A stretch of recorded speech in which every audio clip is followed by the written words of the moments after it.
Salut à tous, bienvenue dans cette nouvelle vidéo. Aujourd'hui, nous allons aborder l'Ethereum et voir un petit peu les perspectives pour les prochaines semaines. Et dans un deuxième temps, une petite action au Nasdaq, chez Cooper en fait, qui est une société qui s'occupe de tout ce qui est immobilier, en fait, voilà, agencement de bureaux, leasing, enfin, voilà. Donc, je me dis que ça peut être un secteur, mais en fait, c'est surtout voir avec vous, en fait, pourquoi je trouve cette action intéressante. Voilà, donc l'Ethereum, de suite. Comme d'habitude, on part avec un graphique complètement épuré, on enlève tout et on essaie de trouver déjà une tendance.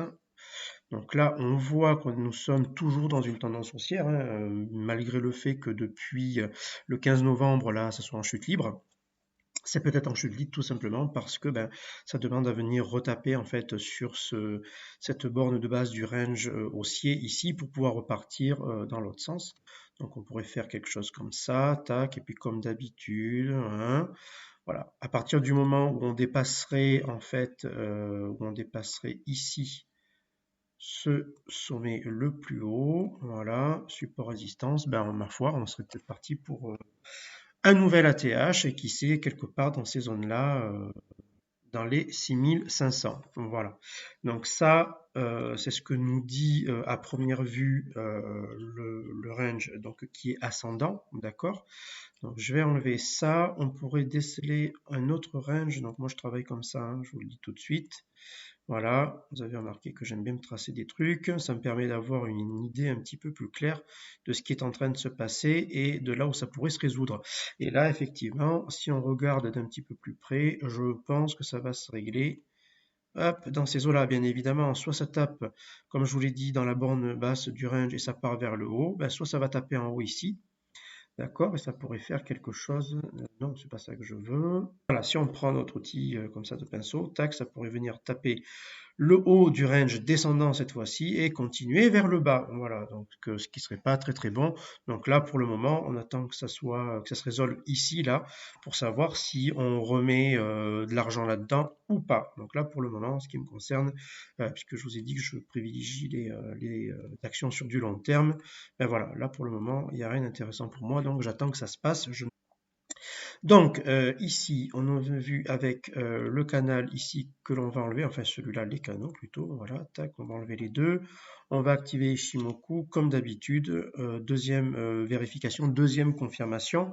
Donc notre qui jaune qui est ici fait office, comme vous le savez, de la moyenne des derniers plus hauts et plus bas des 26 dernières périodes, d'accord. Donc on va se faire un petit rectangle, tac, on va venir jusqu'ici, voilà. Et là, on voit bien qu'on est bien au milieu de ce range ici. Voilà, si je prends mes 26 barres, non, c'est pas ça. Les 26 barres, elles sont ici. Hop, voilà, je me place ici. Vous voyez, même je suis allé un petit peu plus loin, mais bon, c'est pas très grave, puisqu'on voit quand même ces bougies, ces mèches ici, là. Vous voyez, au niveau de cette bougie rouge est venue taper le bas de ce range. Donc c'est pas faux, hein, mais enfin, si on voulait être au plus juste, on remonterait jusqu'au début de flèche ici, voilà, et là on a notre range, tac, tac, ici, voilà, et comme ça, on est au top, voilà. Donc on est en plein milieu, donc encore une fois, il n'y a rien de spécial à faire selon Ishimoku, hein, si on suit ce qu'il nous raconte. Donc on va enlever Ishimoku, j'enlève ce rectangle, voilà, les 26 dernières périodes, on va les enlever aussi. Dernière chose, les EMA. Donc, ce qui est plutôt sympa, je trouve, c'est que jusqu'à présent, on n'a jamais vraiment, non, on n'a jamais dépassé l'EMA 50 ici. Vous voyez, donc là, on tape dessus, hein, c'est plutôt peut-être bon signe, ça voudrait dire que on pourrait ben, faire quelque chose comme ça, tac, et repartir. Voilà. Donc, il y a une possibilité de repartir à la hausse, hein, en sachant que les stats sont pas bon, à part sur du mensuel, du trimestriel, hein, c'est un peu dégueulasse, mais bon, vous voyez, sur l'année, on a eu quelque chose de pas mal et on avance quand même à 3,15% sur du weekly, donc voilà, ça reste quand même, je vais dire, plutôt rentable si on fait pas n'importe quoi.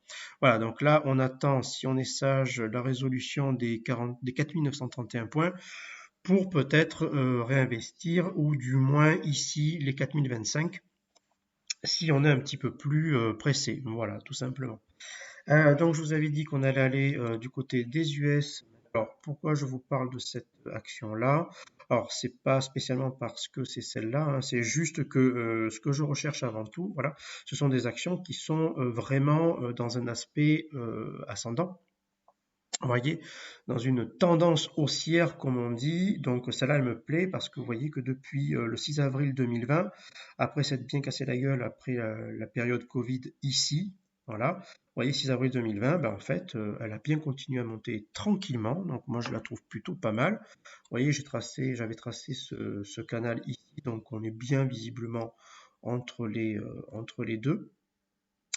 Il faut vraiment que je sorte de ce truc-là parce que ça va me faire des points partout. Voilà, on pourrait avoir ça aussi qui pourrait être sympa, voir ça aussi qui pourrait être sympa, mais moi ça me plaît pas, je préfère prendre vraiment les dernières mèches hautes, comme ça, voilà, ça me donne un petit peu plus d'espace. Voilà, donc là, dès que j'aurai passé cette résistance ici, là, qui est aux alentours des 45,41 $, ben pour moi, ça sera un bon signal d'achat. Vous voyez, je me suis préparé ici. Je vais même réajuster tout de suite le calculateur de prix. Voilà, en sachant que je prendrai cette mèche ici, la plus basse, comme stop. Bon, le prix d'entrée, lui, va varier un petit peu. Voilà. Et à chaque fois, si on fait du 2 pour 1, on y est presque, hein. Donc, attendre la résolution des 54,21 $, ce qui pourrait être pas mal. Voilà. Donc, c'était pour sortir un petit peu des sentiers battus, puisque tout le monde fait de la crypto. Moi, je me suis dit, bah, je vais en faire un peu de crypto, mais je vais faire aussi de l'action. Voilà. Donc, essayez de privilégier toujours des actions de ce type-là, parce qu'elles sont plutôt pas mal, je trouve. On peut avoir notre confirmation toujours pareil avec Ishimoku, puisqu'on voit qu'on a bien la Chikou qui est ici, qui a la tête vers le haut, donc c'est plutôt pas mal. On a fait un petit W ici, donc voilà. Moi, je trouve ça plutôt sympa. La Tenkan est toujours au-dessus de notre Kijun, donc ça aussi c'est pas mal. Et vous voyez que la mèche qui part du 10 janvier, puisqu'on est toujours en weekly ici, est venue taper, hop, voilà, vous voyez, elle est venue quasiment se mettre sur notre Tenkan. Donc moi je trouve ça pas mal encore une fois, parce que la Tenkan fait office de support là ce coup-ci. Donc encore une fois, c'est encourageant pour un signal d'achat. Donc voilà, c'est pas le but de vous faire acheter cette action-là, surtout pas. C'est juste de vous montrer un type d'analyse. J'enlève Ishimoku, pareil, je rajoute les EMA. On rajoutera des indicateurs un petit peu au fur et à mesure. Et on voit ici que la 20, voyez, ben, vient titiller encore une fois notre mèche ici qui part du 10 janvier. Donc ça veut dire que les prix sont en hausse. Donc si encore une fois on n'a pas un truc qui vient perturber la fête, ben ça peut être une action qui peut continuer à monter. Elle n'est pas forcément chère encore. Donc ça peut être une bonne opération, toujours à surveiller, hein. Si on doit rentrer sur ce type d'action. Bon là, à mon avis, c'est un petit peu trop tard parce qu'il aurait fallu rentrer ici dans les 43,14, hein, pour du journalier, je parle, hein. Pour du weekly, on est bon. Pour du journalier, c'est un petit peu juste.